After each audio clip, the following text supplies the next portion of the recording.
ओं नारायणं नमस्कृत्य नरं चैव नरोत्तमं देवीं सरस्वतीं व्यासं ततो जयमुदीरयेत मुखं करोति वाचालं पंगुलंघयते गिरिं यत्कृपात्तमहं वन्दे परमानन्दमाधवं निगमकल्पतरुवरगलितं फलं सुखमुखादमृतद्रवसंयुतं पिबत भागवतं ग्रसमालयो मुहुरो रसिका भूयुभावुकाः ओं व्यासं वसिष्ठनवतारं शक्तिपौत्रमकरमसं पराशरात्मजं वन्दे सुगतातं तपोनिधिं ओं व्यासाय विष्णुरूपाय व्यासरूपाय विष्णवे नमो वै ब्रह्मनिधये वासिष्ठाय नमो नमः ओं श्री परमात्मने नमः ओं नमो भगवते वासुदेवाय दशम स्कंध अध्याय 24 बर्तमान प्रभु कहले नंद प्रभृति वयस्क नंदक सहित वयस्क गोपाल मैंने बसुँच गोटे कौन आलोचना जोरसोर हो भोजी भात हम पूजा हम एमती कौन गोटे आलोचना हो प्रभु कहले कौन चलती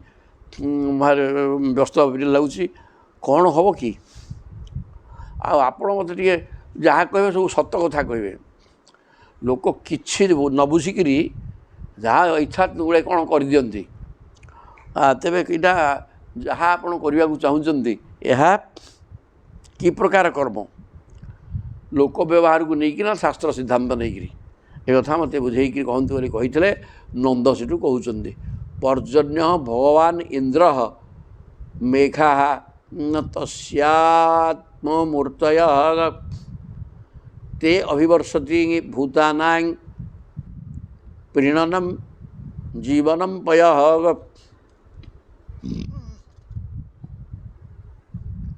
पर्जन्य भगवान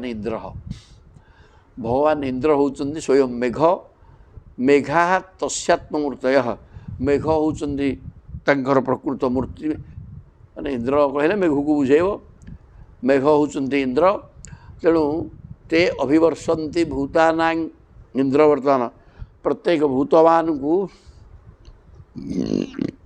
खुशी करने एवं जीवन को जीवन माने जीवन रखिदेवाई जीवन बोले तो जल ना जीवन दिखते जल प्रदान करती एवं प्रीणनम आनंद ये खरारे बर्तमान जो ढक विकल लगुच वर्षा आएगा निश्चित आनंद लगे एवं जीवन भी रहीगला वर्षा पानीटा तो जीवन तंग तेणु इंद्र ये सब गुड़ाक दियंती इंद्र कहले मेघ को बुझाए तेणु मेघ हवा द्वारा समस्ते खुशी हुए एवं जीवन मेघ भी जीवन दिए मैंने जल तम तात वयं अन्ये च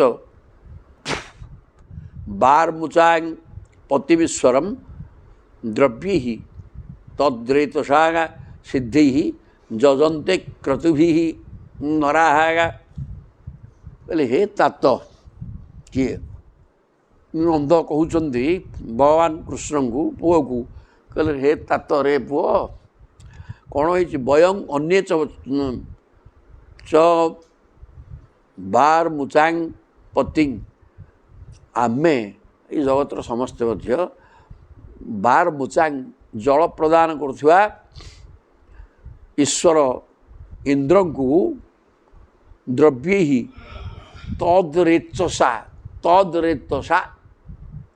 तांकर रेत माने वीर्य परब्रह्मंकर वीर्य हूँ जल तेणु इंद्रंकर वीर्य भी कहला हो जाऊ जलरू तांकरी वीर्यरू सृष्टि होता समस्त द्रव्य देकरी वर्षा तो सब सृष्टि होती खाद्य पदार्थ आसी खाद्य पदार्थ देकी फलमूल भलमंद से देकी तो पूजा करा तेणु तांकरी वीर्यरू सृष्टि होता जावतीय फलमूल खाद्य पदार्थ देकरी तांको ही पूजा करती सिद्धि ही जजंते क्रतुभि नराहा समस्त नर माने केवल आमे नुह आमे आते नर अच्छा समस्ते तांकरी वीर्यर सुस्त्री होता समस्त खाद्य द्रव्य को देकरी तांको पूजा करती तत्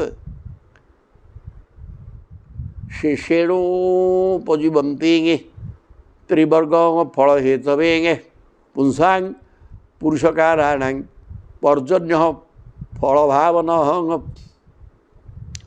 तत्शेषेण उपजीवंती पूजापूजी टी इंद्र को करेंगे कलापर ଅବଶିଷ୍ଟ ଯାହା ଖାଦ୍ୟଦ୍ରବ୍ୟ ରହିଲା ତାକୁ ଖାଇ ପିଇକିରି ବଞ୍ଚନ୍ତି। ତ୍ରିବର୍ଗ ଫଳ ହେତବେ ବଞ୍ଚନ୍ତି କାହିଁକି ନା ମରିବା ପାଇଁ। ତ୍ରିବର୍ଗ ଫଳ ଧର୍ମ ଅର୍ଥ କାମ, ମୁକ୍ତି ତ କିଏ ଚାହୁଁନି, ତେଣୁ ଧର୍ମ ଅର୍ଥ କାମ ପାଇଁ ଲୋକ ଖାଇ ପିଇକିରି ବଞ୍ଚନ୍ତି। ପୁଂସାଂ ପୁରୁଷକାରାଣାଂ ପର୍ଜନ୍ୟ ଫଳ ଭାବନ, ପ୍ରତ୍ୟେକ ପୁରୁଷର ପୁରୁଷାକାର ପାଣି ହିଁ ଜୀବନ, ତା ନାଁ ପରା ଜୀବନଂ ପୟ ଇଲାଳମ ମୃତଂ ଜୀବନଂ ଭୁବନଂ ବନମ୍, ଜୀବନ ବୋଇଲେ ଜଳ, ତେଣୁ ପର୍ଜନ୍ୟ ଫଳ ଭାବ ନ, ଜୀବନ ହେଉଛି ଜଳ, ଏ ଜଳ ଦେଇକିରି ସମସ୍ତଙ୍କର ପୁରୁଷାକାର ହେଉଛି ଜଳ। ବିନା ଜଳରେ ପୁରୁଷ ପଣିଆ ସବୁ ଜୀବ ତିନି ପାଞ୍ଚରୁ କେହି ବଞ୍ଚି ତ ପାରିବେନି, ହେବ କ'ଣ? ତେଣୁ ଇନ୍ଦ୍ରଙ୍କୁ ପୂଜା କରିବା ଦରକାର, କାରଣ ସିଏ ଜୀବନର ମାଲିକ, ଜଳ ହିଁ ଜୀବନ, ଜୀବନର ମାଲିକ। ଏ କଥା ବତେଇ ଦେଲେ। କିଏ ସେ? ନନ୍ଦ କୃଷ୍ଣଙ୍କୁ ବତଉଛନ୍ତି। ପ୍ରଶ୍ନ କରିଥିଲେ ଭଗବାନ କୃଷ୍ଣ। ଜ ଏବଂ ବିସୃଜତ ଧର୍ମ ପାରମ୍ପର୍ଯ୍ୟାଗତମ ନରଃ କାମାତ୍ ଲୋଭାତ୍ ଭୟାତ୍ ଦ୍ୱେଷାତ୍ ସବୈ ନାପ୍ନୋତି ଶୋଭନଂ ଜହ ଏବଂ ବିସୃଜତ ଧର୍ମମ୍। ପ୍ରକୃତ ଏଇଟା ଧର୍ମ। କେମିତି ଧର୍ମ? ଯିଏ ଆମକୁ ଜଳ ରୂପକ ଜୀବନ ଦେଇକିରି, ସମସ୍ତ ଖାଦ୍ୟ ପଦାର୍ଥ ସୃଷ୍ଟି ହେବ ଜଳରୁ, ଆମେ ବଞ୍ଚିଛେ ଜଳରୁ, ଜଳ ରୂପକ ଜୀବନକୁ ଦେଇକିରି ଯିଏ ଆମକୁ ବଞ୍ଚେଇଛି, ଆମେ ପରସ୍ପରମ୍ ଭାବୟନ୍ତଃ ଶ୍ରେୟଃପରମବାପ୍ସ୍ୟଥ। ଗୀତା ମଧ୍ୟ କହିଛନ୍ତି, ଯେଉଁ ଦେବତାମାନେ ଆମକୁ କିଛି ଦେଉଛନ୍ତି ଆମେ ତାଙ୍କୁ କିଛି ଦେବାକୁ ହଉ ପୂଜା ପାଠ ମାଧ୍ୟମରେ ଦେଇକିରି ପରସ୍ପର କଥା ପରସ୍ପର ବୁଝିଲେ ସଂସାର ସୁଖରେ ଚାଲିବ। ଆମେ ତାଙ୍କୁ ଦେଲେ ସେ ଆମକୁ ଦେଉଥିବେ। ତେଣୁ ଏଇଟା ପରମ୍ପରା ଆମର ରହିଆସିଛି। ଲୋକମାନେ ଏଇଟା ହେଲା ଧର୍ମ। ଯଦି କାମାତ୍ ଲୋଭାତ୍ ଭୟାତ୍ ଦ୍ୱେଷାତ୍, କୌଣସି କାମନାକୁ ନେଇକିରି ଲୋଭବଶତଃ କିଏ ଏତେବେଳେ ପଇସା ପତ୍ର ଖର୍ଚ୍ଚ କରିକିରି ଇନ୍ଦ୍ର ପୂଜା କରୁଛେ, ଛାଡ଼ ସେଗୁଡ଼ାକ, ଏମିତି କୌଣସି ଭୟ ପାଇକିରି ଶତ୍ରୁତା ଭାବ ନେଇକିରି ଯଦି ଏ ଧର୍ମ କାର୍ଯ୍ୟକୁ ବନ୍ଦ କରାଯାଏ, ସର୍ବେ ନାପ୍ନୋତି ଶୋଭନଂ, କାହାର କଲ୍ୟାଣ ହେବ ନାହିଁ। ଏ କଥା ନନ୍ଦ ବତେଇଲେ ଭଗବାନଙ୍କୁ। କହିଲେ ଇନ୍ଦ୍ର ତ ସବୁ ଜଳ ଦେଉଛନ୍ତି ନା, ଜଳ ଗୋଟେ ମୁଖ୍ୟ ଜିନିଷ, ପାଣିଟା ନହେଲେ ବଞ୍ଚିବ କି ଲୋକ?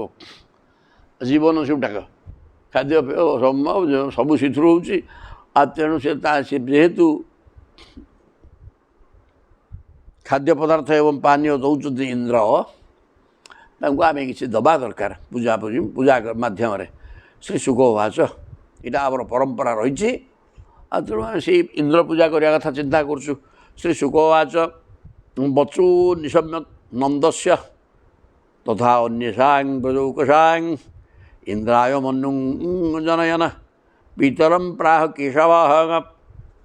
ବଚଃ ନିଶମ୍ୟ ନନ୍ଦସ୍ୟ, ନିଜର ପିତା ନନ୍ଦଙ୍କର କଥା ଶୁଣି, ତଥା ଅନ୍ୟେଷାଂ ବ୍ରଜୌକଷାଂ, ତ ଆହୁରି ମଧ୍ୟ ଅନ୍ୟ ବ୍ରଜବାସୀ ବୃଦ୍ଧ ଗୋପାଳମାନଙ୍କର ତଥା ନନ୍ଦଙ୍କର କଥାକୁ ଶୁଣି ସମସ୍ତେ ଏକ ମନ ଭାବରେ କହିଲେ ଯେ ଏଇ ଇନ୍ଦ୍ରଙ୍କ ପୂଜା ଏଇଟା ହେବ, ସବୁ ବର୍ଷ ହେଉଛି।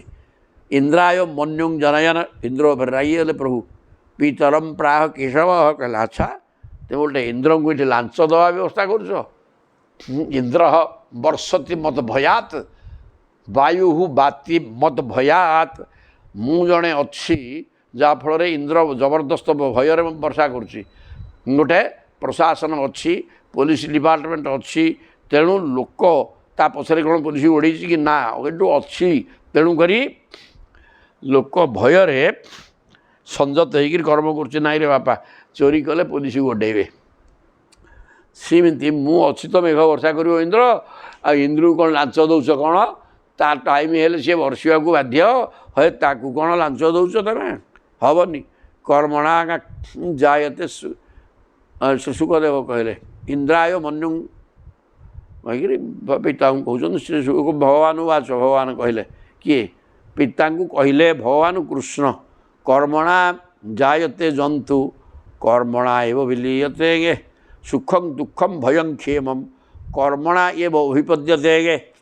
ରେ ବାପା, କର୍ମ କରିଚାଲରେ, कर्म द्वारा लोक सृष्टि होउछि माने जन्म मरण चक्र लोक पड़ुछि केमिति गुड़े कर्म पाप पुण्य कर्म करिकिरी कर्मर फल भोगिबाई जन्म मरण चक्र पड़ुछि जन्म होउछि कर्मणा जायते माने जन्म होउछि जन्म तो मर मरले जन्म भी हम तेणु कर्मणा जायते जंतु कर्मणा एव विलीयते से कर्म करिकिरी मरुछि कर्म करिकिरी जन्म होउछि पुणी सुखम दुखम भयं क्षेमम सुख दुख भय क्षेम माने मंगल कुशल कर्मणा सबू गुड़ाक कुशल हूँ अकुशल हूँ भल हूँ मंद हूँ संसार में दुख भोगिया कि सुख भोगिया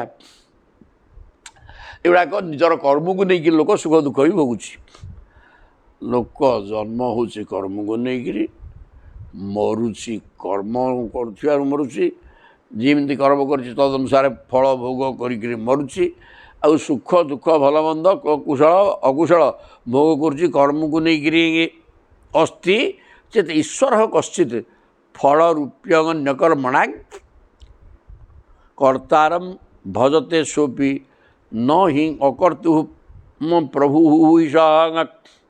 कहले जदि कर्मरु सब किसी मिले बोली न मानी ईश्वर को ही कर्म फलदाता बोली धरा जाए तेबे मध्य से कर्म करुवा मनुष्य को ही तार कर्मानुसार फल देवे अस्तिचते ईश्वर कश्चित जदि कह रही से आम कर्म कर फल भोग से कथा नुह भगवान असन सी फल दौरान ना हऊ ता भी हऊ जदि ईश्वर कश्चित ईश्वर अस्ति ईश्वर हो जड़े किए अच्छा जी कि आम कर्म कर फल टी दौरान ये एका कथा नुह कि सी तो कर्म फल हो तेणु कर्म तार से सीधा सड़क आमको फल दौ से कथा नुह कर्म आम करुचे फलटा ईश्वर आमको दौरान हौ हो जाऊ ता भी ठीक हो कश्चित फल रूप्य अन्य कर्म ना से ईश्वर ही ईश्वर बोलिकी जड़े अच्छा जी कि कर्म आम करुचे फल टी सी दौरान कौन कर्मर फल से जना तेणु कर्तारम भजते सोपी से कर्म करूना जे कर्म करूना ता उपरे तांकर प्रभुत्व चलिबो नहीं ताकू से फल दे परिबे नहीं जदि एक कथा ठीक कर्म करुचे आम से जन्म होचे कर्म करी मरुचे कर्म कर्म माध्यम सुख दुख भल मंद भोगुचे जदि ईटा तो कोई कह ना आम कर्म करुचे किंतु कर्मर फलदाता ईश्वर हो जड़े किए अच्छा सी कर्म कर्मर फल को दिखती भल है जदि कर्म फल ईश्वर देवे तेल जी कर्मर कर्ता आम सब मन कर जो कर्म कर्म तो अनेक एवं प्रत्येक कर्मर जदि कर्मर कर्ता हम कौन सी कर्मर कर्ता हो ताल तुम फल पाइब जदि कर्म न कल अकर्तु ताल से जो मैंने किसी कर्म करूना प्रभुंर किसी कर्तृत्व ताल रही जी कर्म कर तो फल देवे जी कर्म किसी न कला कौन फल देवे तापर कर्तृत्व रहा ये कथा ना नहीं ना हाँ ना क्या नहीं किंग इंद्रेण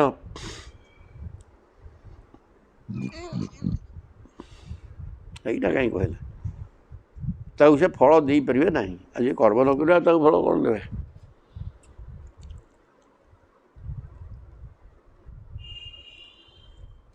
ये कहर तात्पर्य कौन कर्म न कले फल देवे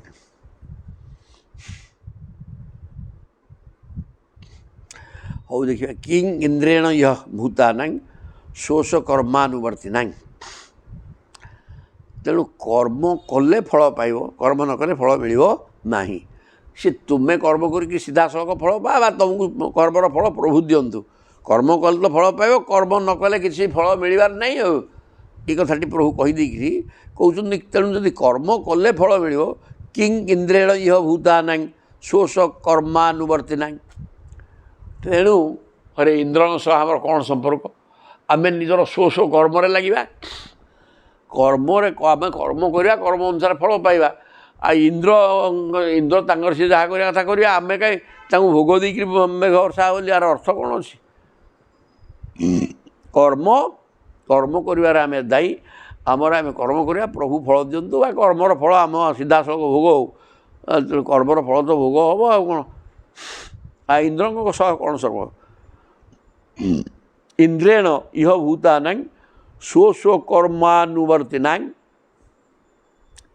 ନିଜେ ନିଜର କର୍ମ କରୁଥିବା ବ୍ୟକ୍ତି ଇନ୍ଦ୍ର ସହ କ'ଣ ସମ୍ପର୍କ? ଅନିଷେନାନ୍ୟଥା କର୍ତ୍ତୁଂ ସ୍ୱଭାବ ବିହିତଂ ନୃଣାଂ। ତେବେ ଆମର ଇନ୍ଦ୍ରଙ୍କଠାରେ କି ଆବଶ୍ୟକତା ଅଛି? ଯଦି ଇନ୍ଦ୍ର ମନୁଷ୍ୟର ପୂର୍ବ ସଂସ୍କାର ଅନୁସାରେ ପ୍ରାପ୍ତ କର୍ମଫଳକୁ ବଦଳାଇ ପାରିବେ ନାହିଁ, ତେବେ ତାଙ୍କଠାରେ ଆମର କି ପ୍ରୟୋଜନ?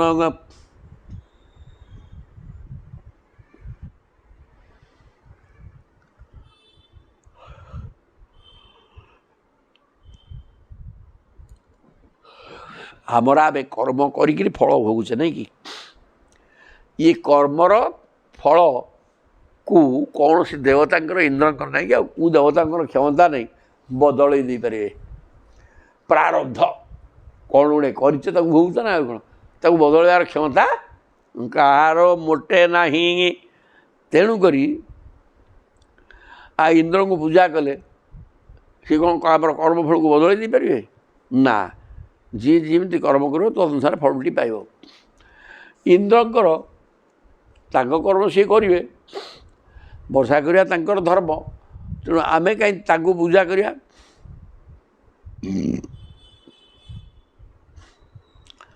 ସ୍ୱଭାବ ତନ୍ତ୍ର ହି ଜନ ସ୍ୱଭାବଂ ଅନୁବର୍ତ୍ତତେ ସ୍ୱଭାବಸ್ಥମିଦଂ ସର୍ବଂ ସଦେବା ସୁରମାନୁଷଂ। ସ୍ୱଭାବତନ୍ତ୍ର ହି ନର। ପ୍ରତ୍ୟେକ ନରର ଗୋଟେ ସ୍ୱଭାବ ଅଛି। ସ୍ୱ ମାନେ ନିଜର ଭାବନା, ସେଇଟା ହେଲା ନିଜର ସର୍ବସ୍ୱ। କିଏ ତାର କାହାର କ'ଣ ସ୍ୱଭାବ, ସେ ସ୍ୱଭାବ ଅନୁସାରେ ଲୋକ କର୍ମ କରେ। ସ୍ୱଭାବନା, ମୁଁ ସେ ଭାବିକିରି ବସିଛି ମୁଁ ଏମିତି କରିବି। ତେଣୁ ସେ ସ୍ୱଭାବ ଅନୁସାରେ କର୍ମ କରେ। ସ୍ୱଭାବତନ୍ତ୍ର ହି ନର ସ୍ୱଭାବଂ ଅନୁବର୍ତ୍ତତେ। ତେଣୁ ନିଜର ଭାବନାକୁ ସେ ଅନୁଗମନ କରେ। ଯାହା ଭାବେ ଏମିତି କରିବି ବୋଲି, ସେ ଭଲ ହେଉ କି ମନ୍ଦ ହେଉ, ଚୋରି କରିବି ବୋଲି ଭାବନା କରୁଛି, ତ ଅନୁସାରେ ସେ କାମ କରୁଛି। ସେ ଜେଲ୍ ଯାଉଛି, ବାଟ ଖାଉଛି, ସବୁ ହେଉଛି, କିନ୍ତୁ ତା କର୍ମ ସେ କରି ଚାଲିଛି ନା ଆଉ କ'ଣ। ତେବେ ନିଜର ଭାବନା ଅନୁସାରେ ଲୋକ କର୍ମ କରେ। ସ୍ୱଭାବତନ୍ତ୍ର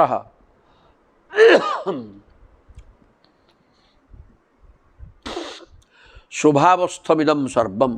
ଏବଂ ସମଗ୍ର ଜଗତଟା ସ୍ୱଭାବକୁ ନେଇକି ରହିଛି। ଯାହାର ଯେମିତି ସ୍ୱଭାବ ତ ଅନୁସାରେ ସେ କର୍ମ କରିଚାଲିବ। ସଦେବ ଅସୁରମାନୁଷଂ। ଦେବତା ହଉ, ଅସୁର ହଉ କି ମନୁଷ୍ୟ ହଉ, ନିଜର ସ୍ୱଭାବକୁ ନେଇକିରି କର୍ମ ଏଠି କରନ୍ତି ସମସ୍ତେ। ନିଜର ଭାବନା। ଦେହାନୁଚାବଚ୍ଚାନ୍ ଜନ୍ତୁ ପ୍ରାପ୍ୟୁତ ସୃଜତି କର୍ମଣା। ଜଗତରେ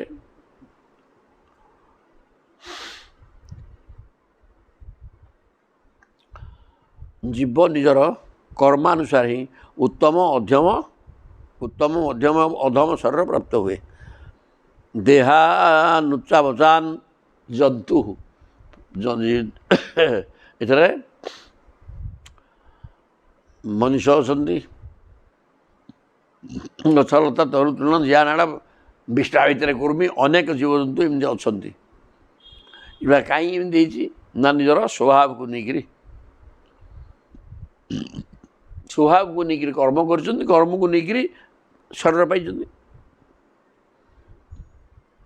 କର୍ମ ଦ୍ୱାରା ଶରୀର ସୃଷ୍ଟି ମଧ୍ୟ ହୁଏ। କର୍ମ ତ ଜନ୍ମ ଦେବା ବି ମାଲିକ। କର୍ମ ହେଲା ଜନ୍ମର ମଞ୍ଜି। ଆଉ ଜନ୍ମ ବୋଲି ତ ଶରୀର ସୃଷ୍ଟି ହେବା, ଶରୀର କ'ଣ ଶରୀର ପାଇବ, କ'ଣ କରିବ, ସେ କଥା ସବୁ କର୍ମ କରେ ଆଉ କ'ଣ। ତେଣୁ ଶତ୍ରୁ ମିତ୍ର ଉଦାସୀନ କର୍ମୈବ ଗୁରୁ ଈଶ୍ୱର।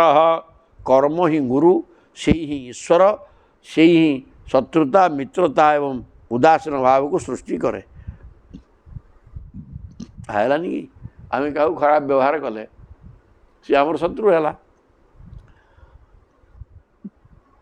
क्या मिठा कथा कहले सी आमर मित्र है। क्या ना शत्रुता कले ना मित्रता कले सी उदासीन होकर रहा। यही प्रकार तीन प्रकार समाज लोक रे जड़े शत्रु मित्र और उदासीन सीटा केमी हम ना निजर व्यवहारिक कर्म को लेकिन आम क्या शोधिला बकिला कौन कले तार क्षति कले सी शत्रु होगा। ये तो कथा कौन तेणु कर्म को लेकिन शत्रु मित्र एवं उदासीन सृष्टि हुंती एवं ये कर्म ही उच्च नीच जोनि रे जन्म द्वारा व्यवस्था कराए। तस्मात् संपूजयत कर्म स्वभावस्थ सुकर्मकृतु अंजसा जेन वर्तेत तदेव अस्य ही दैवतम। तेणु प्रभु कहले तेणु मनुष्य निजर पूर्व संस्कार अनुसार मिलिथिबा वर्ण और आश्रमर अनुकूल धर्म पालन करी कर्म को ही आदर करने आवश्यक। पूर्व संस्कार को लेकिन पूर्व कर्मर फल स्वरूप आम आउ गोटे शरीर बर्तमान पाइचे एवं ये शरीर आम वर्ण एवं आश्रम को लेकिन आम कर्म कर चलवा। स्वभावस्थ स्वकर्म कृत आम पूर्वजन्म संस्कार को लेकिन जो कर्मर संस्कार को लेकिन जो शरीर पाइचे तदनुरूप कर्म आम कर चलवा। अंजसा जेन वर्तेत तदेव आस्य ही दैवतम।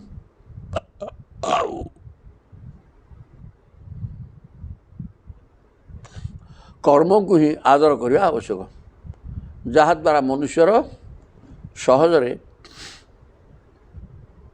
जीविका निर्वाह हुए ताहा ही तार इष्टदेव।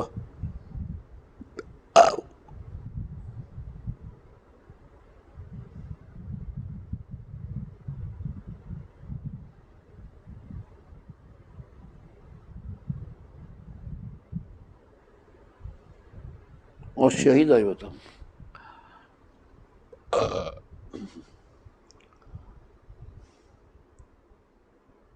मनुष्यर सहजरे जीविका जहाद्वारा मनुष्यर जीविका निर्वाह हुए ताहा ही इष्टदेव। मनुष्यर जीविका निर्वाह क्या द्वारा हम कर्म करी कौन गोटे कर्म कले तो मनुष्य जीविका जीविका निर्वाह माने कौन खाइबा पिंधिबा खाई पिंधिकी सुविधार रहा इटा है तो जीविका निर्वाह।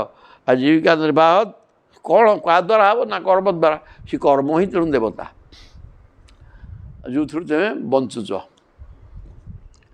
कहले जे प्राणी निज कर्म छाड़ी अन्य जीविका लोभे लोड़िंगे दुर्गति पथंगा बोरंती जे सने बिटपी जुवती।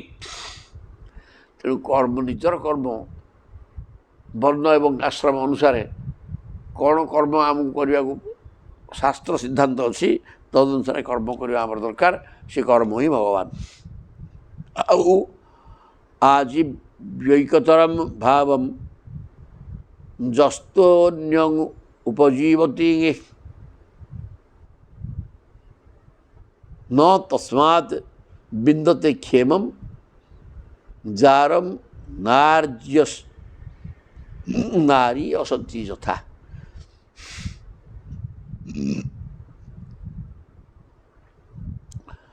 निजर जीविका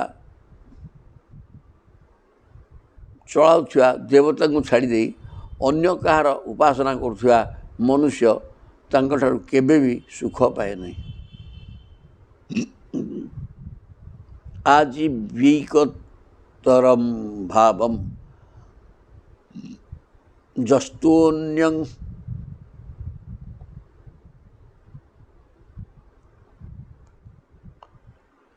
आजीविकतरम भावम जस्तोन्यं उपजीवति न तस्मात् बिंदते क्षेमम ଯିଏ ନିଜର ବର୍ଣ୍ଣ ଏବଂ ଆଶ୍ରମ ମୁତାବକ ମିଳିଥିବା କର୍ମକୁ ଛାଡ଼ି ଅନ୍ୟର କର୍ମକୁ କରେ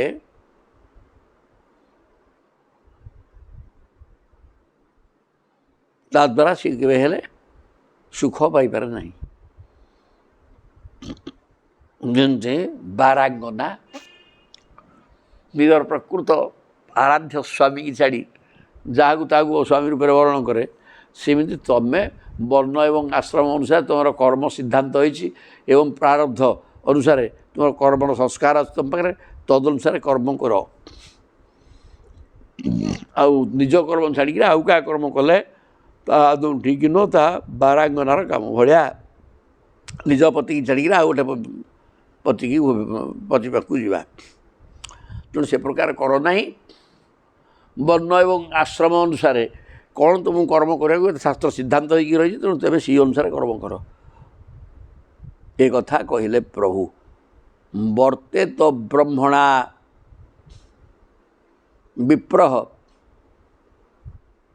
ରାଜନ୍ୟ ରକ୍ଷୟା ଭୁବଃ ବୈଶ୍ୟସ୍ତୁ ବାର୍ତ୍ତୟା ଜୀବେତ୍ ଶୂଦ୍ରସ୍ତୁ ଦ୍ୱିଜସେବୟା।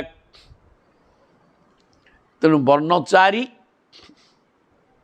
ଆଶ୍ରମ ବିଚାରୀ, ତେଣୁ ପ୍ରତ୍ୟେକ ବର୍ଣ୍ଣ ଏବଂ ଆଶ୍ରମର ବ୍ୟକ୍ତି କେମିତି ଚଳିବ ତା ପାଇଁ ବି ବାଟ ସିଦ୍ଧାନ୍ତ ହୋଇକି ଲେଖା ହେଇକି ରହିଛି। କ'ଣ ନା ବର୍ତ୍ତତେ ବ୍ରହ୍ମଣା ବିପ୍ରହ, ବିପ୍ରଟା ବ୍ରାହ୍ମଣ ବେଦ ଅଧ୍ୟୟନ ଅଧ୍ୟାପନ ଦ୍ୱାରା ରାଜନ୍ୟ ରକ୍ଷୟା ଭୁବ। କ୍ଷତ୍ରିୟଟା କ'ଣ କରିବ? ଭୂମିର ସୁରକ୍ଷା। କିଏ ବାହାର ଚୀନ ଆସିକି ଭାରତକୁ ନେଇକି ପଳେଇବ ବୋଲି ଧାଇବ, ତାକୁ ରକ୍ଷା କରିବା ଆମର ଦରକାର ନହେଲେ ହେବ କେମିତି? ତେଣୁକରି ରାଜନ୍ୟ କ୍ଷତ୍ରିୟର କାମ ଏଗୁଡ଼ାକ।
ହେଇଗଲା କେତେବେଳେ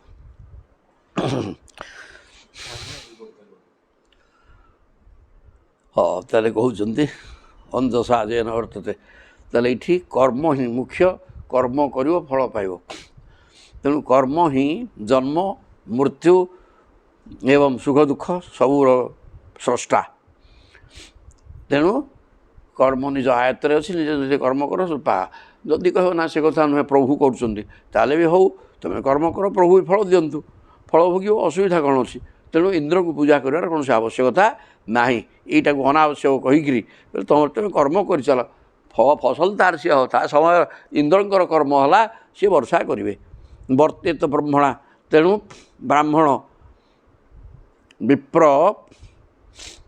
ଚାରି ପ୍ରକାର କର୍ମ ହେଉଛି କିଏ କ'ଣ କର୍ମ କରିବ ନା ଆମ ଭିତରେ ବର୍ଣ୍ଣ ଚାରି ଆଶ୍ରମ ଚାରି ଅଛି ବ୍ରାହ୍ମଣ ତା'ର ଅଧ୍ୟୟନ ଅଧ୍ୟାପନ କରିବ ନିଜେ ପଢ଼ିବ ପଢ଼େଇବ ସମସ୍ତଙ୍କୁ ଅଧ୍ୟୟନ ଅଧ୍ୟାପନ ଯଜନ ଯାଜନ ଦାନ ପ୍ରତିଗ୍ରହ ବ୍ରାହ୍ମଣ 6ଟା କର୍ମ ଅଧ୍ୟୟନ କରିବ ବେଦ ବେଦାନ୍ତ ଉପନିଷଦ ଗୀତା ଭାଗବତ ପଢ଼ିବ ଏବଂ ଅନ୍ୟକୁ ବୁଝେଇବ ଯଜମାନ କାମ କରିବ ନିଜ ଘରେ ନିଜେ ଦେବତା ପୂଜା କରିବ ଅନ୍ୟଙ୍କ ପୂଜା ବି କରେଇବ ଯଜ୍ଞ କରିବ ଯଜ୍ଞ କରେଇବ ନିଜ ଘରେ ଆହୁତି ଦେବ କିଛି ଅନ୍ୟମାନଙ୍କ ଯଜ୍ଞ କରିବ ଇଆଡ଼େ ଦାନ ନେବ ଦେବ ବି ଏ ତ ବ୍ରାହ୍ମଣର କର୍ମ କ୍ଷତ୍ରିୟର କର୍ମ ହେଲା ପୃଥିବୀର ସୁରକ୍ଷା ଶତ୍ରୁମାନେ ଆସିକି ଆକ୍ରମଣ କରୁଛନ୍ତି ତାଙ୍କୁ ରକ୍ଷା କର ବୈଶ୍ୟସ୍ତୁ ବାର୍ତ୍ତୟା ବୈଶ୍ୟ ହେଲା ତାର କାମ ହେଉଛି କୃଷି ଗୋରକ୍ଷ ବାଣିଜ୍ୟମ୍ କୃଷି କର୍ମ କରିବ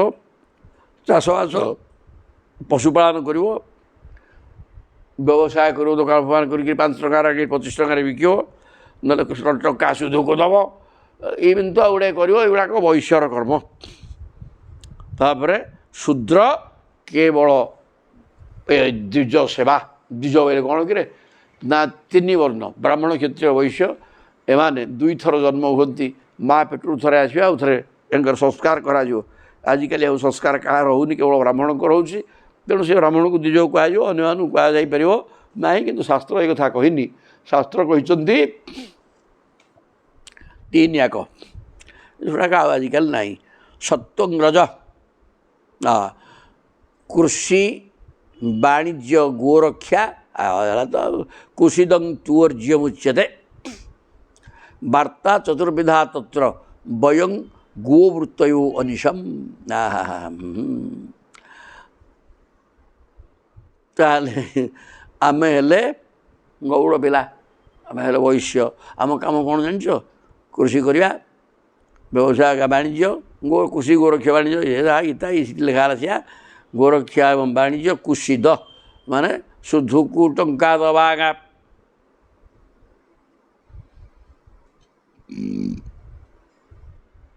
ମହାଜନୀ ବୃତ୍ତି ବା ଟଙ୍କା ପଇସା ସୁଧକୁ ଦେବା ଏ 4ଟା କାମ ହେଲା ଆମମାନଙ୍କ କାମ ଭଗବାନ କହୁଛନ୍ତି ଆମେ ହେଲେ ଗୋପାଳ ଆମ କାମ ଏତିକି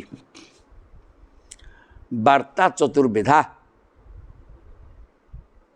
ବୈଶ୍ୟ ହେଲା ବାର୍ତ୍ତୟା ବୈଶ୍ୟ କରିବ କ'ଣ ନା ବାର୍ତ୍ତା ବାର୍ତ୍ତା କ'ଣ କି କଥାବାର୍ତ୍ତା ନାହିଁ ମ 4ଟା ବାର୍ତ୍ତା ବୋଇଲେ କୃଷି ଗୋରକ୍ଷ ବାଣିଜ୍ୟ ଏବଂ କୁଶିଦ ମାନେ ଟଙ୍କା ପଇସା ସୁଧକୁ ଦେବା ନେବା ତେଣୁ ଇଏ ହେଲା ଆମେ ଗୋପାଳ ଆମର କାମ ଏଇ 4ଟା ସତ୍ୱଙ୍ଗ୍ରଜସ୍ତମ ଇତି ସ୍ଥିତ୍ୟୁତ୍ପତ୍ୟନ୍ତ ହି ତବ ସତ୍ୱଗୁଣ ହେଲା ପାଳନ କରିବ ରଜଗୁଣ ସୃଷ୍ଟି କରିବ ତମ ଗୁଣ ସଂହାର କରିବ ଏ ତ ପାଠ ଏଇଟା ରଜ ସୁତ୍ପଦ୍ୟତେ ବିଶ୍ୱମ୍ ରଜଗୁଣରୁ ବିଶ୍ୱ ସୃଷ୍ଟି ହେଉଛି ଅନ୍ୟନ୍ୟମ୍ ବିବିଧମ୍ ଜଗତ୍ କହିଲେ ଏହି ବିଭିନ୍ନ ପ୍ରକାର ଜୀବଜଗତ ସ୍ତ୍ରୀ ପୁରୁଷଙ୍କ ସଂଯୋଗ ହେତୁ ରଜଗୁଣ ଦ୍ୱାରା ଉତ୍ପନ୍ନ ହୁଏ ରଜସା ଉତ୍ପଦ୍ୟତେ ବିଶ୍ୱଂ ଅନ୍ୟନ୍ୟମ୍ ବିବିଧମ୍ ଜଗତ ଅନ୍ୟନ୍ୟମ୍ ପ୍ରତ୍ୟେକ 84 ଲକ୍ଷ ଜୀବଜନ୍ତୁ ତା ଭିତରେ ପୁରୁଷ ସ୍ତ୍ରୀ ଅଛନ୍ତି ତେଣୁ ତା ସଂଯୋଗରୁ ଜଗତ ସୃଷ୍ଟି ହେଇଛି ତେଣୁ ଏଠି ଜଗତ ତାର ସେ ସୃଷ୍ଟି ହେଉଛି ଆଉ ଏଠି ଇନ୍ଦ୍ରଙ୍କର କ'ଣ କାମ ଅଛି? ଇନ୍ଦ୍ରଙ୍କୁ ପୂଜା କରିବାର ଆବଶ୍ୟକତା ନାହିଁ। ରଜସା ଚୋଦିତା ମେଘା ବର୍ଷନ୍ତ୍ୟମ୍ବୁନି ସର୍ବତଃ, ଯେମିତି ରଜଗୁଣକୁ ନେଇକରି ସୃଷ୍ଟି ପ୍ରକ୍ରିୟା ଚାଲିଛି, ସେମିତି ସେଇ ରଜଗୁଣକୁ ନେଇକରି ମେଘ ବି ବର୍ଷା ହେଉଛି। କେମିତି? ରଜସା ଚୋଦିତା ମେଘା ବର୍ଷନ୍ତ୍ୟମ୍ବୁନି ସର୍ବତଃ ପ୍ରଜା ତୈହି ଏବ ସିଦ୍ଧ୍ୟନ୍ତି ମହେନ୍ଦ୍ର କିଂ କରିଷ୍ୟତି। ମେଘମାନେ ସବୁବେଳେ ଜଳବୃଷ୍ଟି କରନ୍ତି ରଜଗୁଣର ପ୍ରଭାବରୁ।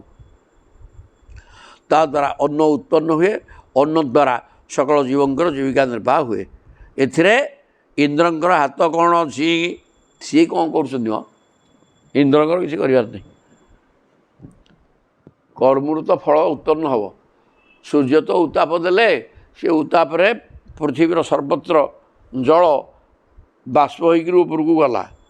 ସେ ବାଷ୍ପ ଗୁଡ଼ାକ ରଜଗୁଣର ପ୍ରଭାବରୁ ତାର ସେ ମେଘ ସୃଷ୍ଟି ହେଇକରି ବର୍ଷା କଲା। ଏଇ ତ କାମ। ଇନ୍ଦ୍ରଙ୍କର ଏଠାରେ କ'ଣ କର୍ତ୍ତୃତ୍ୱ ରହିଲା? ଇନ୍ଦ୍ରଙ୍କର ପାଣି ତଳୁ ଶୁଖେଇକି ନେଉଛନ୍ତି, ବାଷ୍ପ କରୁଛନ୍ତି, ମେଘ ସୃଷ୍ଟି କରିକି ବର୍ଷା କରୁଛନ୍ତି, କିଛି କରୁନାହାନ୍ତି। ତା ବାଟରେ ସିଏ ହେଉଛି। ଓଲଟି ସୂର୍ଯ୍ୟଙ୍କର ହାତ ଅଛି। ସିଏ ତାଙ୍କର କିରଣ ଦ୍ୱାରା ଜଳକୁ ବାଷ୍ପ ଆକାରରେ ନେଉଛନ୍ତି, ତାପରେ ଜଳ ଉପରକୁ ଜାଣୁଛନ୍ତି। ମହେନ୍ଦ୍ର କିଂ କରିଷ୍ୟତି, ଇନ୍ଦ୍ର କ'ଣ କରୁଛନ୍ତି? ଏ କଥା ବତେଇଲେ। ନ ନଃ ପୁରୁ ଜନପଦାନ ଗ୍ରାମାନ ଗୃହା ବୟମ୍ ନିତ୍ୟମ୍ ବନୌକଶଃ ତାତ ବନ ଶୈଳ ନିବାସିନ। ଦେଖନ୍ତୁ, ଆମେ ଆମ ପାଖରେ କୌଣସି ଦେଶର ରାଜ୍ୟାଧିକାର ନାହିଁ। ନଃ ନ ପୁରୁ, ଆମେ ରଜା ନୁହଁ। ଗାଁ ଆମ ପାଖରେ ଗୋଟେ କ'ଣ ଦେଶ ଅଛି ପାଳନ କରିବା ପାଇଁ? କିଛି ନାହିଁ। ଜନପଦ ଗ୍ରାମା ନ ଗୃହା ବୟମ୍, ଆମର ତ ଘର ନାହିଁ ମୋଟେ। ଆମର ଘର ବି ନାହିଁ। ଆମର ଗାଁ କି ଘର ମଧ୍ୟ ନାହିଁ। ଆମେ ସବୁବେଳେ ବନବାସୀ। ବଣ ପାହାଡ଼ ଆମର ଯାହା ଘର। ଯାଯାବର ଭାବେ ସ୍ପଷ୍ଟ ଭାବରେ ଏଠି କୁହାଗଲା। ଏଇଟା ସବୁ ଭାଗବତରେ ଅଛି, ଏଇଟା ମନେ ରହୁନି। ଏଠି ତ ନିର୍ମଳ ଲେଖା ହେଲା। ନଃ ନ ପୁରଃ, ଆମର ଘର ନାହିଁ, ଗ୍ରାମ ନାହିଁ। ଜନପଦ ଗ୍ରାମ ନ ଗୃହା, ଘର ଆମର ନାହିଁ। ନିତ୍ୟମ୍ ବନୌକଶଃ, ଆମେ ବନକୁ ନେଇକରି ଚଳୁଛେ, ବନବାସୀ ଆମେ। ତାତ ବନ ଶୈଳ ନିବାସିନ, ଏ ଜଙ୍ଗଲରେ ପର୍ବତରେ ଏକୁ ନେଇକି ତ ଆମେ ବଞ୍ଚୁଛେ। ଆଉ ଆମର କ'ଣ ଘର ଦ୍ୱାର ଅଛି ନା କ'ଣ ଅଛି ଯେ ଆମର କ'ଣଟା? ଆମେ ଇନ୍ଦ୍ର କିଏ? ସେ ତାଙ୍କୁ କ'ଣ ପୂଜା କଲେ ଆମର କ'ଣ ହେବ? ତସ୍ମାତ୍ ଗବାଂ ବ୍ରାହ୍ମଣାନାଂ ଅଦ୍ରେହେ ଚାରଭ୍ୟତାଂ ମଖଃ। ତେଣୁ ଯଦି ଯଜ୍ଞ ଫଜ୍ଞ କରିବାକୁ ଚାହୁଁଛ, ତାହେଲେ ଏ ଗାଈମାନଙ୍କୁ ପୂଜା କର। ଆମେ ବଞ୍ଚୁଛେ କେଉଁଥିରୁ? ଗାଈକି ନେଇକି ତ ମୁଖ୍ୟ ଆମର ତ ଗାଈ। ଆଉ ତାଙ୍କର ଘିଅ ଲହୁଣୀ ଦହି ଏଗୁଡ଼ା ବିକାବିକି କରିକି ଆମେ ବଞ୍ଚୁଛେ, ଗାଈକି ବିକିକିରି ବଞ୍ଚୁଛେ। ତେଣୁ ଗାଈକି ପୂଜା କରିବା, ବ୍ରାହ୍ମଣମାନଙ୍କୁ ପୂଜା କରିବା। ବ୍ରାହ୍ମଣ ଆନାଂ ଅଦ୍ରେହେ, ଆମେ ପାହାଡ଼ ବନ ୟା ଭିତରେ ବୁଲିକିରି ବଞ୍ଚୁଛେ ତ? ଘର ନାହିଁ, ଦ୍ୱାର ନାହିଁ, କିଛି ଆମର ନାହିଁ ନା? ହଁ, ତାହେଲେ ପର୍ବତକୁ ପୂଜା କରିବା। ଆଉ ପର୍ବତକୁ ଆଶ୍ରୟ କରି ବଞ୍ଚୁଛେ। ଏଇ ଗୋବର୍ଦ୍ଧନ ପର୍ବତ, ଇଏ ଆମକୁ ଗାଈମାନଙ୍କୁ ଘାସ ଦେଉଛି, ପେଟ ପୁରା ଖାଉଛନ୍ତି, ବୋଇଲେ କ୍ଷୀର ଦେଉଛନ୍ତି। ତାକୁ ଆମେ ବିକାବିକି କରିକିରି ତେଲ ଲୁଣ ପରି ସଂସାର ଚଲାଉଛେ। ଆଉ ତେଣୁ ତ ପର୍ବତକୁ ପୂଜା କରିବା, ଇଏ ଗାଈମାନଙ୍କୁ ପୂଜା କରିବା। ବ୍ରାହ୍ମଣ ତ ଦେବତା ଭୂଷୁର, ସିଏ ତାଙ୍କୁ ପୂଜା କରିବା। ଆଉ ଏଠି ଇନ୍ଦ୍ର କ'ଣ କରିବ? ଇନ୍ଦ୍ର ଆମର ବୃତ୍ତି ତ ପର୍ବତ ଜଙ୍ଗଲ ପାହାଡ଼ ଏଥିରୁ ମିଳୁଛି। ଆଉ ଆମେ ସେଠୁ ଇନ୍ଦ୍ରକୁ କ'ଣ ପାଇବା? ଇନ୍ଦ୍ରଗ ଜାଗ ସମ୍ଭାରାହା ତୈହି ଅୟଂ ସାଧ୍ୟତାଂ ମଖଃ। ଇନ୍ଦ୍ର ପୂଜା କରିବା ପାଇଁ ଯେତିକି ଦ୍ରବ୍ୟ ତୁମେ ସଂଗ୍ରହ କରିବାର ବ୍ୟବସ୍ଥା କରୁଥିଲ, ଅଧିକା ଆମେ ସେଥିରେ ଖର୍ଚ୍ଚ କରିବାନି। ସେଇ ପଇସା ବା ସେଇ ଦ୍ରବ୍ୟକୁ ନେଇକରି ଆମେ ଗାଈ ଏବଂ ପର୍ବତ ପୂଜା କରିବା। ପଚ୍ୟତାଂ ବିବିଧା ପାକା ସୁପାନ୍ତା ପାୟସାଦୟ ଚମତ୍କାର ରୋଷେଇବାସ କରିବା ପାୟସ କରିବା ଡାଲମା ଅନ୍ନ ଖଟା କ୍ଷୀରି ସବୁ କରିକିରି ଆଉ ସଞ୍ଜାବା ଅପୁପ ପିଠା ଶସ୍କୁଲ୍ୟ ସର୍ବଦୁହଶ୍ଚ ଗୃହତା କ୍ଷୀରି ପୁରୀ ହାଲୁଆ ବୁନ୍ଦି ଠାରୁ ଆରମ୍ଭ କରି ମୁଗ ଡାଲି ପର୍ଯ୍ୟନ୍ତ ନାନା ପ୍ରକାର ଖାଦ୍ୟଦ୍ରବ୍ୟ ପ୍ରସ୍ତୁତ କରିବା ବ୍ରଜର ସବୁଯାକ କ୍ଷୀର ସଂଗ୍ରହ କରାଯାଉ ସମସ୍ତ ଯାହା କ୍ଷୀର ଫିର ଦୁଇଁକିରି ଆଉ କୁଆଡ଼େ ବିକାବିକି ନ କରି କ୍ଷୀର ଆଣ ସବୁ ସୁମିଷ୍ଟ ଖାଦ୍ୟ ସବୁ ତିଆରି କରିବା ଆଉ କ'ଣ ଓ ହୁୟନ୍ତାଂ ଅଗ୍ନୟ ସମ୍ୟକ୍ ବ୍ରାହ୍ମଣୀ ବ୍ରହ୍ମବାଦୀ ଅନ୍ନମ୍ ଚତୁର୍ବିଧମ୍ ତେଭ୍ୟ ଦେୟମ୍ଭୁ ଧେନୁ ଦକ୍ଷିଣାଙ୍ଗା ବ୍ରାହ୍ମଣଙ୍କୁ ଡକା ହଉ ସେମାନେ ଆସିକିରି ଅଗ୍ନିହୋତ୍ର ଅଗ୍ନି ସ୍ଥାପନ କରିକି ହୋମ କରନ୍ତୁ ବେଦବିତ ବ୍ରାହ୍ମଣୀ ବ୍ରହ୍ମବାଦୀ ବି ବ୍ରହ୍ମଜ୍ଞ ବ୍ରାହ୍ମଣମାନଙ୍କୁ ଡାକିକିରି ଚାଲ ଏଇଠି କରିବା ଆଉ ହୋମ ଆଉ ଅନ୍ନମ୍ ବହୁବିଧମ୍ ତେଭ୍ୟ ସେମାନଙ୍କୁ ଭଲ ଉତ୍ତମ ଅନ୍ନ ସବୁ ପେଟେ ଖାଇବାକୁ ଦେବା ଧେନୁକୁ ଟଙ୍କା ପଇସା ତ ଅଭାବ ଗାଈକି ଦକ୍ଷିଣା ହିସାବରେ ଦେବା 5 ଟଙ୍କା ପଇସା ଅଭାବ କିଛି ନାହିଁ ଦହି କ୍ଷୀର ଇଏ ବିକ୍ରି ପୁରା ଧୁମ୍ ପଇସା ଗାଈ ବିକ୍ରି ପଇସା ତେଣୁ ସେ ଗାଈ ବ୍ରାହ୍ମଣମାନଙ୍କୁ ଡାକ ଯଜ୍ଞ ବିଧାନ ଚାଲୁ ସେ ବ୍ରାହ୍ମଣକୁ ଆମେ ଗାଈ ଦାନ କରିବା ସବୁ କରିବା ଆଉ ଅନ୍ୟଭ୍ୟ ଚାଣ୍ଡାଳ ପଦିତେଭ୍ୟ ଯଥାର୍ହତଃ ଯବସଙ୍ଗଚ ଗବାଂ ଦତ୍ତ୍ୱା ଗିରଏ ଦିୟତାଂ ବଳିହି କହିଲେ ଅନ୍ୟଭ୍ୟ ସାଗା ଚାଷୁ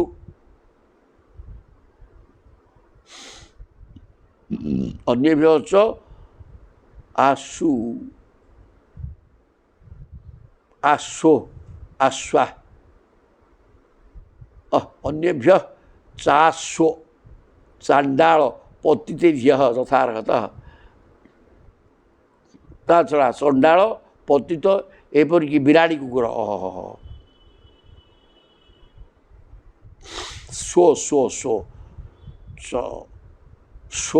ଚଣ୍ଡାଳ ମାନେ କୁକୁର କୁକୁର ବିରାଡ଼ି ସମସ୍ତଙ୍କୁ ଯଥାଯୋଗ୍ୟ ଖାଦ୍ୟ ଦିଆଯାଉ ଚଣ୍ଡାଳ ସମସ୍ତଙ୍କୁ ଗାଈ ଗୋରୁଙ୍କୁ ଭଲ ଭଲ ଘାସ ଖାଇବାକୁ ଦିଆଯାଉ ଏବଂ ଗିରିରାଜ ଗୋବର୍ଦ୍ଧନକୁ ସୁନ୍ଦର ଭାବରେ ରୋଷେଇବାସ କରି ଭୋଗ ଲଗାଇବା ଆଉ କହିଲା ଷୋଳଙ୍କୃତା ଭଗବାନ କହୁଛନ୍ତି ସବୁ ଷୋଳଙ୍କୃତା ଭୁକ୍ତବନ୍ତ ସୋନୁ ଲିପ୍ତାଗା ସୁବାସସ ପ୍ରଦକ୍ଷିଣଞ୍ଚ କୁରୁତ ଗୋ ବିପ୍ର ଅନଳ ପର୍ବତାନ ଏ ତ ଗାଈ ସବୁ ଚଢ଼ୁଥିବେ ପର୍ବତ ଅଛି ଏହା ତ ତଟ ଦେଶରେ ବସିକିରି ବ୍ରାହ୍ମଣ ଯଜ୍ଞ କରିବେ ତେଣୁ ଇଏ ବ୍ରାହ୍ମଣ ଯଜ୍ଞ ଅଗ୍ନି ଗାଈ ଏବଂ ପର୍ବତ ଗୋବର୍ଦ୍ଧନ ପର୍ବତକୁ ଚାଲ ପ୍ରଦକ୍ଷିଣ କରିବା ଭୋଗରାଗ କରି ଏଗୁଡ଼ାକ ଖାଇବା ପିଇବା କରିବା ଏବଂ ଗୋବର୍ଦ୍ଧନ ପର୍ବତକୁ ପ୍ରଦକ୍ଷିଣ କରିବା ତା ଦେହରେ ଗାଈ ରହିଛନ୍ତି ବ୍ରାହ୍ମଣ ରହିଥିବେ ଅଗ୍ନି ରହିବେ ପର୍ବତ ରହିଲା ଆଉ ସମସ୍ତଙ୍କୁ ପ୍ରଦକ୍ଷିଣ କରିବା ଗଲା କାମ ଶେଷ ଆଉ ଏତନ ମମ ମତମ ତାତ କ୍ରିୟତାଂ ଯଦି ରୋଚତେ ମୁଁ ଜବରଦସ୍ତ କରୁନି ସେ ପିତା ଏଇଟା ମୋତେ କାହିଁ ଭଲ ଲାଗୁଛି ଏ ତ କର୍ମର ଫଳ ସବୁ ଭୋଗିବା କଥା ଆମେ ସେଥିପାଇଁ ଆସିଛେ କେଉଁ ଆମର ଘର ଦ୍ୱାର ଦେଶବାସ କ'ଣ ଅଛି ଯେ ଏ ପାହାଡ଼ ପର୍ବତକୁ ଦେଇକିରି ଆମେ ବଞ୍ଚୁଛେ ଗାଈକି ନେଇକିରି ବଞ୍ଚୁଛେ ତେଣୁ ସେ ଗାଈ ବ୍ରାହ୍ମଣ ପର୍ବତକୁ ପୂଜା କରିବା ଇନ୍ଦ୍ର କିଏ ସେ ମେଘ ତାର ସିଏ ହେଉଛି ଇନ୍ଦ୍ରଙ୍କ ଦ୍ୱାରା ନୁହଁ ଆଉ ତାଙ୍କୁ ବିଷୟରେ ଗୋଟେ ପୂଜା କରିବା କାହିଁକି ଇନ୍ଦ୍ର ପୂଜା କଲେ ବର୍ଷା ହେବ ୟାର କିଛି ଅର୍ଥ ନାହିଁ ଏ ପ୍ରକାର ବତେଇକିରି ସେଠୁ କହିଲେ ଦେଖ ମୁଁ ତୁମକୁ ଏମିତି ଗୋଟେ ବୁଝେଇଦେଲି ତୁମ ଖୁସି ହେଲେ କର ଯଦି ରୋଚତେ ତୁମକୁ ଭଲ ଲାଗିଲା ତାହେଲେ କର ନହେଲେ ତୁମ ଇଚ୍ଛା ଯାହା କରୁଛ କର ଅୟଂ ଗୋ ବ୍ରାହ୍ମଣ ଅଦ୍ରିଣାଂ ମୟଞ୍ଚକ ଦୈତୁ ମଖ କହିଲେ ଏହି ପୂଜା ଓ ଯଜ୍ଞ ଗୋ ବ୍ରାହ୍ମଣ ତଥା ଗିରିରାଜଙ୍କୁ ନିଶ୍ଚୟ ଭଲ ଲାଗିବ ମୋତେ ତ ଏଭଳି କାର୍ଯ୍ୟ ଖୁବ୍ ଭଲ ଲାଗେ। ଏଇଟା ମୋତେ ଭଲ ଲାଗୁଛି, ଆଉ ଗାଈ ବ୍ରାହ୍ମଣ ପର୍ବତ ସମସ୍ତଙ୍କୁ ବି ଭଲ ଲାଗିବ, ସମସ୍ତେ ଖୁସି ହେବେ। ଯଦି ତମ ମନ ହେଉଛି କର, ମୁଁ ମତେଇ ଦେଲି ଏ କଥା, ମୋର କ'ଣ ସେଥିରୁ ଯାଏ ଆସେ। ପ୍ରଭୁ ଗୋଟେ ମାନେ ଜାଲ ପକେଇଲେ, ସେଥିରୁ ତାଙ୍କ ମାୟାର ମାଲିକ ସିଏ ଯାହା କହିବେ ସମସ୍ତେ ବାଧ୍ୟ ହଁ କରିବେ।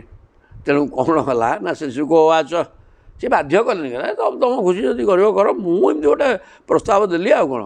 କାଳା ତନାଗା ଭଗବତାଗା ଶକ୍ରଦର୍ପମ ଜିଘାଂସତା ପ୍ରୋକ୍ତଂ ନିଶମ୍ୟ ନନ୍ଦାଦ୍ୟା ସାଧୁ ଅଗୃହନ୍ତ ତଦ୍ବଚ। କାଳା ତନାଗା ଭଗବତାଗା କାଳ ସ୍ୱରୂପ ଭଗବାନ ଇନ୍ଦ୍ରଙ୍କର ଗର୍ବ ଚୂର୍ଣ୍ଣ କରିଦେବାକୁ ଚାହୁଁଥିଲେ। ଭଗବାନ ହେଉଛନ୍ତି ମହାକାଳ, ସମୟ। ତେଣୁ ସିଏ ଚାହୁଁଥିଲେ ଶକ୍ରଦର୍ପମ ଜିଘା, ଇନ୍ଦ୍ରଙ୍କର ଗର୍ଭକୁ ବିନାଶ କରିବା ପାଇଁ ଭଗବାନ ଚାହୁଁଥିଲେ। ସିଏ ହିଁ ମହାକାଳ ସ୍ୱରୂପ। ପ୍ରୋକ୍ତଂ ନିଶମ୍ୟ ନନ୍ଦାଦ୍ୟା, ଭଗବାନଙ୍କ କଥାକୁ ଶୁଣି ନନ୍ଦ ପ୍ରଭୃତି ଗୋପାଳ ମାନେ ସାଧୁ ଅଗୃହନ୍ତ ତଦବଚ, କହିଲେ ବଢ଼ିଆ କଥା ତ ଇଏ, ହଁ ତାଙ୍କ କଥାକୁ ସମସ୍ତେ ଗ୍ରହଣ କରିଗଲେ। କ'ଣ ଆମର ଘର ଦ୍ୱାର କ'ଣ ଜମିବାଡ଼ି କ'ଣ ଅଛି ଯେ କ'ଣ ହେଇଯାଉଛି, ଏଇ ତ ବର୍ଷା ତାର ସିଏ ହେବ ଆଉ, ସମୟକୁ ନେଇକିରି ଆଉ ସମୟ ସବୁ କରାଏ। ଆଉ ଇନ୍ଦ୍ର କ'ଣ କରିବେ, ଇନ୍ଦ୍ରକୁ ପୂଜା କରିବା ଦରକାର ନାହିଁ ବର୍ଷା ପାଇଁ। ଏ କଥା ବତେଇଲେ। ତ ଗୋବର୍ଦ୍ଧନ ପର୍ବତକୁ ପୂଜା କରିବା, ଗାଈକି ପୂଜା କରିବା, ବ୍ରାହ୍ମଣକୁ ପୂଜା କରିବା, ଅଗ୍ନି ପୂଜା କରିବା, ଏଇସବୁ କରିବା। ସେ ତାପରେ ତଥାଚ ବେଦଧୁ ସର୍ବମ୍ ଯଥା ଆହଙ୍ଗ ମଧୁସୂଦନ ବାଚ ଇତ୍ୱାଙ୍ଗ ସ୍ୱସ୍ତେୟନମ ତତ୍ ଦ୍ରବ୍ୟେଣ ଗିରିଦ୍ୱିଜାନ।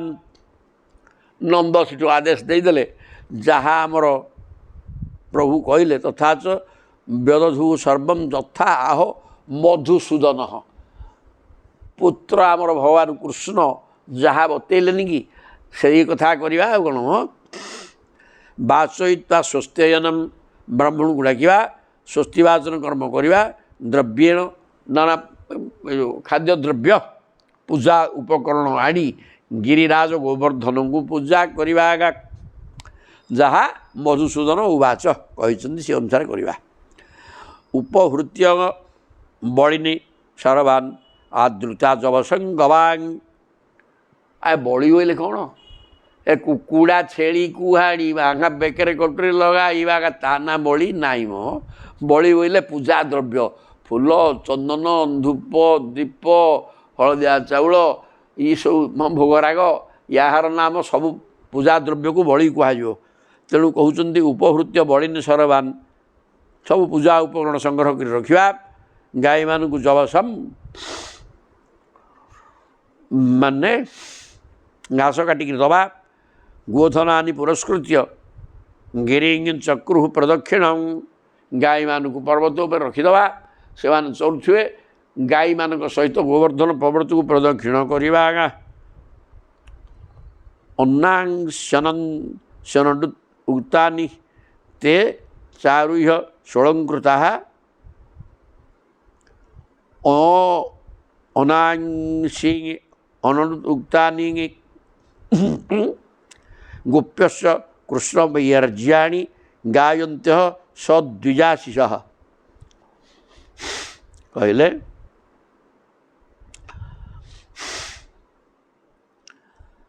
आगे आगे गाई पल चली था, ब्राह्मण माने आशीर्वाद पाठ करुँच। यहपरी भाव में समस्ते शगड़ मानक बसी श्रीकृष्ण लीला गान करी गिरिराज गोवर्धन को परिक्रमा कले।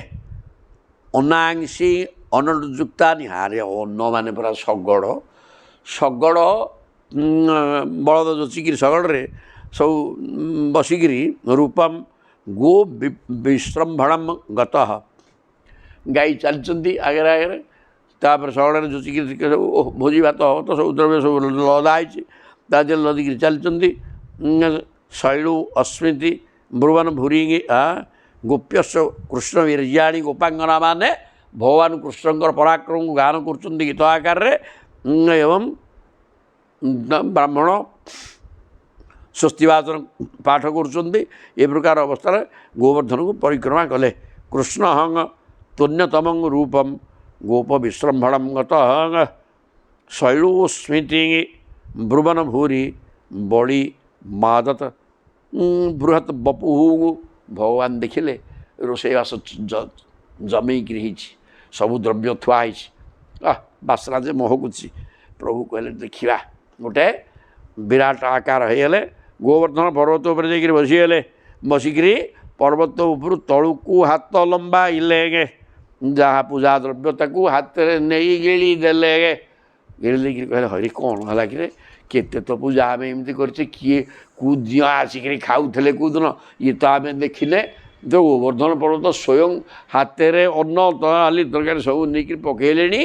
ଏମିତି ପୂଜା ତ କେବେ ହେଇନଥିଲା, ଚମତ୍କାର ପୂଜା ଇଏ। ତାପରେ ତସ୍ମୈ ନବ ବ୍ରଜଜନୈ ସହ ଚକ୍ରେ ଆତ୍ମନାତ୍ମନେ ଅହୁ ପଶ୍ୟତ ଶୈଳ ଅସౌ ରୂପୀ नो ଅନୁଗ୍ରହମ୍ ବ୍ୟଭାତ୍। ଦେଖ ଦେଖ ଦେଖ ଶୈଳ ଏ ପର୍ବତଟା ଗୋଟେ ନର ଆକାର ନେଇକିରି ରୂପ ହେଇକିରି କେମିତି ଦ୍ରବ୍ୟ ବଳି ଦ୍ରବ୍ୟକୁ ଖାଉଛନ୍ତି। ତସ୍ମୈ ନମଃ ବ୍ରଜଜନୈ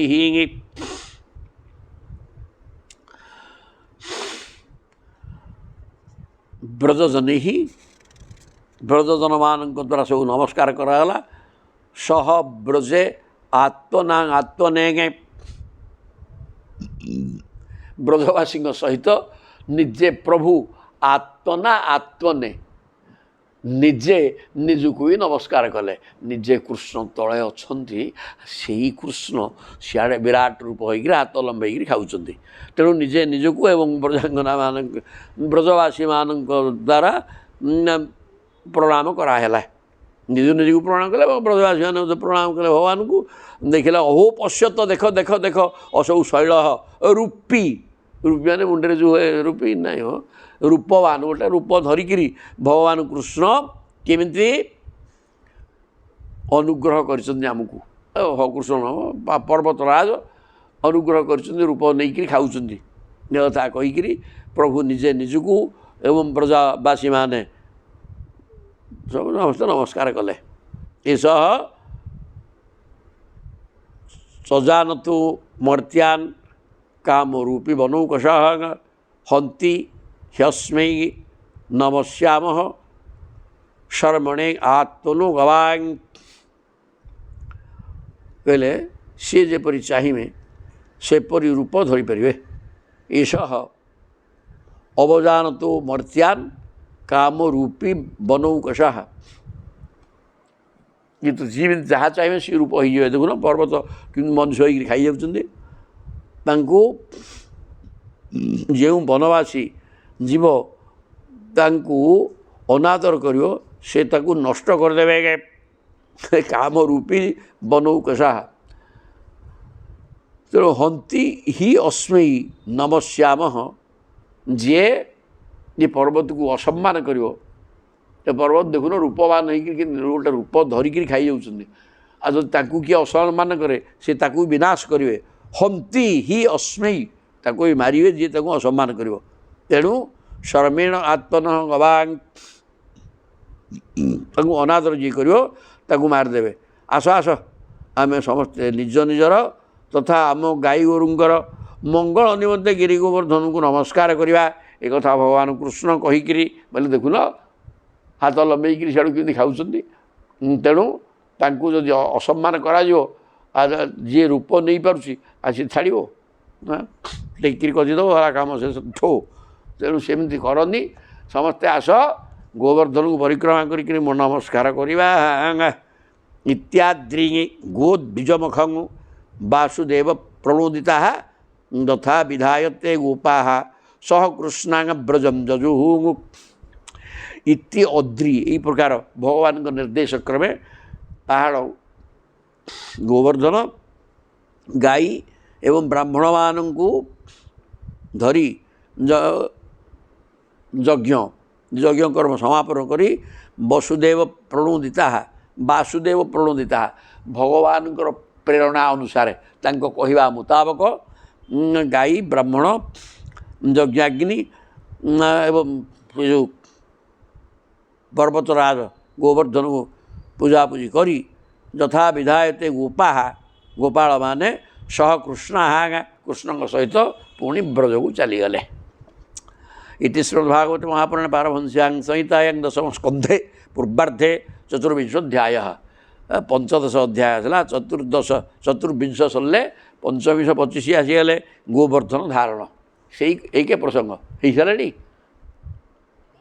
ଅଛି ଦୁଇଟା ଆଉ ଟିକିଏ ପଢ଼ିଲା ନହେଲେ ସେ ଶୁକ ବାଚ ଗୋବର୍ଦ୍ଧନ କ'ଣ କଲେ ଶୁକ କହୁଛନ୍ତି ଇନ୍ଦ୍ର ତଦା ଆତ୍ମନ ପୂଜାଂ ବିଜ୍ଞାୟ ବିହତାଂ ନୃପ ଗୋପେଭ୍ୟ କୃଷ୍ଣନାଥେଭ୍ୟ ନନ୍ଦାଦିଭ୍ୟ ଚୁକୁପସହ। ଇନ୍ଦ୍ର ଦେଖିଲେ ହଇରେ ତ ଆବହମାନଙ୍କରୁ ନନ୍ଦ ଆଜି ଅଛି ତା ଉପା କରୁଥିଲା ତ ସଦାବେଳେ ମୋତେ ପୂଜା କରୁଥିଲେ ନିର୍ଦ୍ଦିଷ୍ଟ ଦିନରେ ଏଇଗୁଡ଼ାକ ଇନ୍ଦ୍ର ତଦା ଆତ୍ମନ ପୂଜାଂ ବିହତାଂ।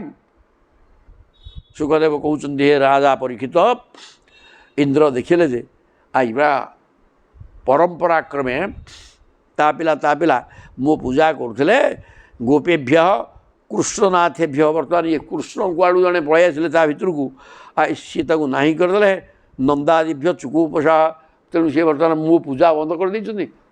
ଛାଡ଼ିବିନି ମୋର ଛାଡ଼ିବାର ନାହିଁ ମୁଁ ଇନ୍ଦ୍ରଟି ମନୁଷ୍ୟ ନୁହଁ ସାବାଡ଼େ କରିଦେବି। ଗଣଂ ସାମ୍ବର୍ତ୍ତକଂ ନାମ ମେଘାନାଂ ତାନ୍ତକାରିଣାଂ ଇନ୍ଦ୍ର ପ୍ରଚୋଦୟତ କ୍ରୁଦ୍ଧ ବାକ୍ୟଂ ଚାହି ସମାନ୍ବିତ ଚ ଇହ ଈଶମାନ୍ବିତ। ହେଲେ ମୁଁ ଇନ୍ଦ୍ର ଦେବତାମାନଙ୍କ ରଜା ମୁଁ କ'ଣ ସାମାନ୍ୟ ମନୁଷ୍ୟ? ଇଏ ଗୋଟେ କ୍ଷୁଦ୍ର ଜୀବ ଗୌଡ଼ ଗୁଡ଼ାକ ଇଏ ମୋ ପୂଜା କରି ଚାଲିଥିଲେ ଆଜି ଡେଟ୍ରେ ଏ ପ୍ରକାର କ'ଣ କଲେ ଡାକିଲେ ଆଉ ସାମ୍ବର୍ତ୍ତକ ମେଘ ନାମ ମେଘାନାଂ ସବୁଠାରୁ ଭୟଙ୍କର ହେଉଛନ୍ତି ସାମ୍ବର୍ତ୍ତକ ମେଘ ଡାକିକିରି କହିଲେ ଇନ୍ଦ୍ର ପ୍ରଚୋଦିତ କ୍ରୁଦ୍ଧ ରାଗିକିରି ଇନ୍ଦ୍ର ତାଙ୍କୁ ପଠାଇଲେ ବାକ୍ୟଂ ଚାହ ଈଶମାନ୍ବିତ। ତ ରଜା ଇନ୍ଦ୍ର ଆଦେଶ ଦେଲେ ଅହୋ ଶ୍ରୀମଦ ମାହାତ୍ମ୍ୟଂ ଗୋପାନାଂ କାନନୌକସାଂ କୃଷ୍ଣଂ ମର୍ତ୍ତ୍ୟମୁପାଶ୍ରିତ୍ୟ ଯେ ଚକ୍ରୁଃ ଦେବହେଳନଂ। ଶ୍ରୀମଦ ମାହାତ୍ମ୍ୟଂ ଗୋପାନାଂ ଦେଖ ଇଏ ଗୌଡ଼ ଗୁଡ଼ାକ ୟାଙ୍କର ପୁଣି ଐଶ୍ୱର୍ଯ୍ୟ ମଦ ଟଙ୍କା ପଇସା ଟିକେ ଅଧିକା ହେଇଗଲା ଗାଈ କ୍ଷୀର ଛେନା ଦହି ବିକ୍ରି ଏଗୁଡ଼ାକ କ'ଣ ଜଙ୍ଗଲରେ ରହିବା ଲୋକ ଗୋପାଳ ଇଏ କ'ଣ ଐଶ୍ୱର୍ଯ୍ୟ ମଦମତ୍ତ ହେଇ କୃଷ୍ଣ ମର୍ତ୍ତ୍ୟମୁପାଶ୍ରିତ୍ୟ ମର୍ତ୍ତ୍ୟରେ କ'ଣ ଗୋଟେ କୃଷ୍ଣ କିଏ ଜନ୍ମ ହୋଇଛନ୍ତି ଆବିର୍ଭାବ ହୋଇଛନ୍ତି ତାଙ୍କ କଥା ଅନୁସାରେ ଚକ୍ରୁଃ ଦେବ ହେଳନ ମୁଁ ହେଉଛି ଦେବାଧିଦେବ ମୁଁ ଇନ୍ଦ୍ର ଆଉ ଚତୁର୍ଦ୍ଦଶ ବ୍ରହ୍ମାଣ୍ଡର ଇନ୍ଦ୍ର ସିଏ ଖାଲି ଦେବତାମାନଙ୍କ ଇନ୍ଦ୍ର ନୁହଁ ଇନ୍ଦ୍ର ହେଉଛନ୍ତି ସମସ୍ତଙ୍କ ଉପରେ ଇନ୍ଦ୍ର। ତେଣୁ ମୁଁ ଇନ୍ଦ୍ର ହେଉଛି ସର୍ବଶ୍ରେଷ୍ଠ ଦେବତା ରଜା ମୁଁ ମୋତେ ଇଏ ହେଳା କଲେ ବନରେ ବୁଲିକିରି ଘର ଦ୍ୱାର ନାହିଁ ଗାଈ ହେଲା ସମ୍ପତ୍ତି ଏଇଥିରେ ଜୀବିକା ନିର୍ବାହ କରୁଥିବା କୃଷ୍ଣ କିଏ ଜଣେ ତାଙ୍କ କଥା ଅନୁସାରେ ଇଏ ମୋର ହେଳା କଲେ। ଏମିତି କୃଷ୍ଣ ବଡ଼ ହେଇଗଲେ ମୋଠୁ ମଧ୍ୟ ଯଥା ଦୃଢ଼ୈ ହିଁ କର୍ମମୟୀ ହିଁ କ୍ରତୁଭି ହିଁ ନାମ ନୌ ନିଭୈ ହିଁ ବିଦ୍ୟା ମାନ୍ବିକ୍ଷିକେ ହିତ୍ୱା ତିତିର୍ଷନ୍ତି ଭବାର୍ଣ୍ଣବଂ ଯଥା ଅଦୃଢ଼ୈ କର୍ମମୟୀ। ପୃଥିବୀରେ ମୂର୍ଖଙ୍କ ସଂଖ୍ୟା ବହୁତ ଅଛି ଯେଉଁମାନଙ୍କର କିଛି ଜ୍ଞାନ ନାହିଁ କର୍ମମୟୀ କ୍ରତୁଭି ନାମ ନୌ ନିଭୈ। ଇଏ ଯଜ୍ଞ ହେଇଗଲା ଇଏ ଯଜ୍ଞ କରିକିରି ଲୋକ କ'ଣ ଇଏ ଯଜ୍ଞ ରୂପକ ନାବକୁ ଆଶ୍ରୟ କରିକିରି ସଂସାର ଉତରିଯିବେ ଭବାର୍ଣ୍ଣବ ସଂସାର ରୂପକ ଅର୍ଣ୍ଣବ ମାନେ ସମୁଦ୍ର ଏ ସଂସାର ସମୁଦ୍ରକୁ ତରିବା ପାଇଁ କ'ଣ ଇଏ ଯଜ୍ଞଟା ନୌକା ହେଇଯିବ ଯଜ୍ଞକୁ ଆଶ୍ରୟ କରିକି ତରିଯିବେ ଇଏ ଗୋଟେ ଯଜ୍ଞ କଲେ ସେଠି କ'ଣ ପର୍ବତ ପୂଜା ଇଏ ହେବନି। ସଂସାରରେ ଅନେକ ମୂର୍ଖ ଅଛନ୍ତି ଭବସାଗରରୁ ପାରି ହେବାର ପ୍ରକୃତ ସାଧନ ବ୍ରହ୍ମବିଦ୍ୟା ଛାଡ଼ି ଦେଇ ବିଦ୍ୟାଂ ଅନ୍ୱେକ୍ଷିକିଂ ହିତ୍ୱା ବ୍ରହ୍ମବିଦ୍ୟାକୁ ଛାଡ଼ି ଇଏ ଏଇଠି ଗୋଟେ ଗୋବର୍ଦ୍ଧନ ପୂଜା କରିକିରି ଗୋବର୍ଦ୍ଧନ ପୂଜା ରୂପକ ନୌକାକୁ ଆଶ୍ରୟ କରିକି ସଂସାର ସମୁଦ୍ର ପାର ହେଇଯିବେ ନା, ଏ କଥା ହେଇପାରିବ ନାହିଁ। କର୍ମମୟ ଯଜ୍ଞ କରି ଇଏ ଘୋର ସଂସାରକୁ ପାରି ହେବାକୁ ଚାହୁଁଛନ୍ତି ଏଗୁଡ଼ାକ ମୂର୍ଖ ଗୁଡ଼ାକ। ତେଣୁ ମୋ ଭଳିଆ ଦେବତାଙ୍କୁ ଅବଜ୍ଞା କରିଛନ୍ତି, କୃଷ୍ଣ କହିବା ଅନୁସାରେ କାମ କରିଚାଲିଛନ୍ତି। ତେଣୁ ୟାଙ୍କୁ ପାନେ ଦେବା ଆଉ ମେଘ ପଠେଇଲେ ଦେଖିବା କାଲି।